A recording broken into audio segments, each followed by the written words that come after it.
बच्चों सुप्रभात। आज मैं कक्षा 12 के छात्रों के लिए उनकी हिंदी पाठ्य पुस्तक के संस्कृत खंड से आत्मज्ञ एवं सर्वज्ञ पाठ का हिंदी अनुवाद बता रही हूँ। याज्ञवल्क्यो मैत्रेयीम उवाच। याज्ञवल्क्य ने मैत्रेयी से कहा, मैत्रेयी उदयास्यन अहम अस्मात् स्थानात् अस्मि। मैत्रेयी अहम अस्मात् स्थानात्, मैं इस स्थान से अर्थात इस गृहस्थ आश्रम से उदयास्यन अस्मि, ऊपर की ओर जा रहा हूँ अर्थात संन्यास आश्रम की ओर जा रहा हूँ।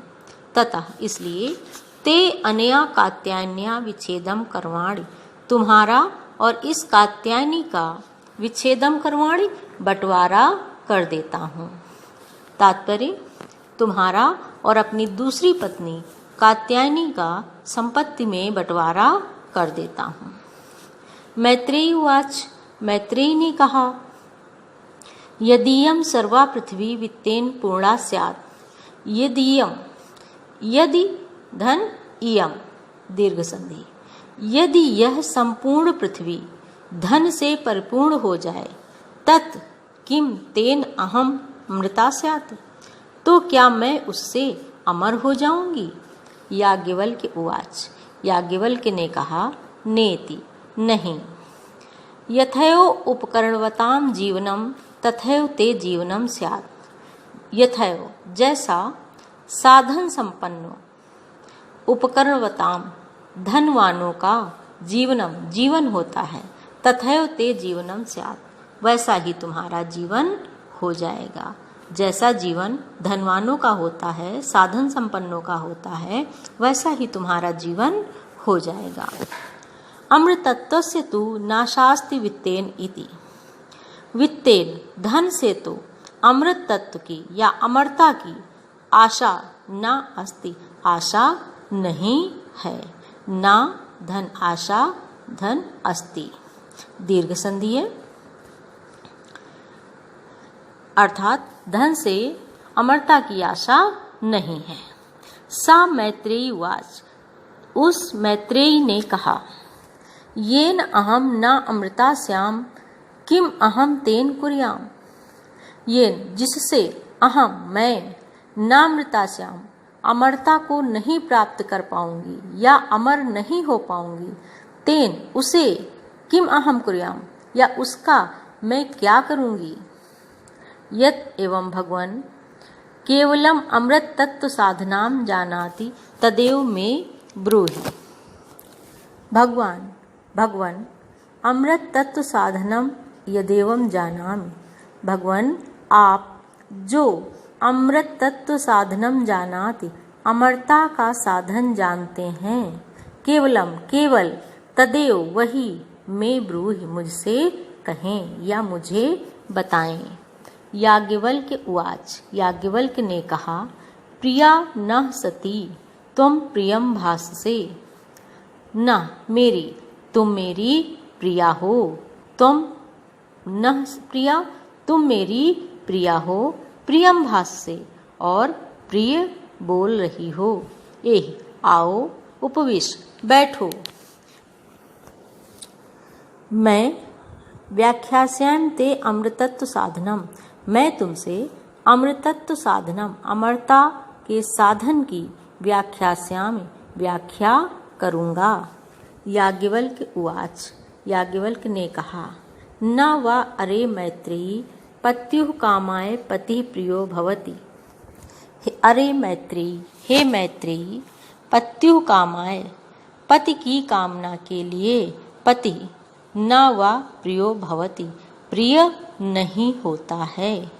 अरे मैत्रेयी, हे मैत्रेयी, पतुः कामाय पति की कामना के लिए पति न वा प्रियो भवति प्रिय नहीं होता है। आत्मनस्तु वै कामाय पति प्रियो भवति, वै वरन आत्मनस्तु अपनी ही कामाय कामना के लिए पति प्रिय होता है। न वा अरे जायायाः कामाय जाया प्रियः भवति, और न ही पत्नी की कामना के लिए जाया पत्नी प्रिय होती है।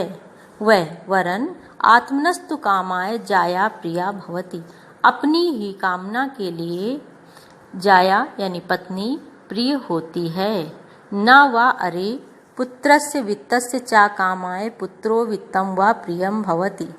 न वा अरे पुत्रस्य, न ही पुत्र और धन की कामना के लिए, पुत्र और धन की कामना के लिए पुत्र और धन प्रिय नहीं होते।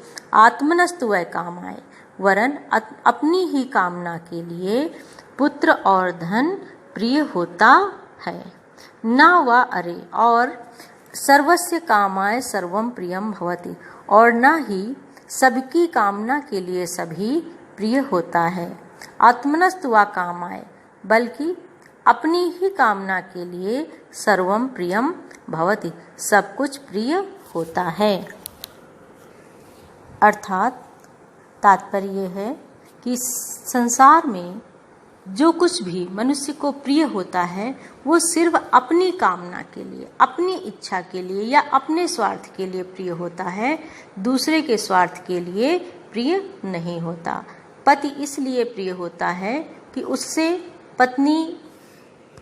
उससे पत्नी की अपने जीवन की इच्छाओं की पूर्ति होती है। पति के जीवन की इच्छा की पूर्ति के लिए पति प्रिय नहीं होता।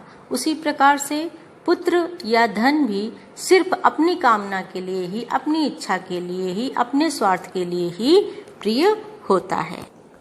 तस्मात् आत्मा वा अरे मैत्री, तस्मात् इसलिए अरे मैत्री, हे मैत्री, आत्मा वा आत्मा ही द्रष्टव्य दर्शनार्थम दर्शनीय है, श्रोतव्य सुनने योग्य है, देखने योग्य है, सुनने योग्य है, मंतव्य मनन करने योग्य है, निधिध्यासितव्यश्च और ध्यान करने योग्य है। आत्मनः खलु दर्शनेन इदं सर्वं विदितं भवति। निश्चित रूप से आत्मनः दर्शनेन, आत्मा के ज्ञान से ही इदं सर्वम ये सब कुछ विदितं भवति, विदित होता है, ज्ञात होता है।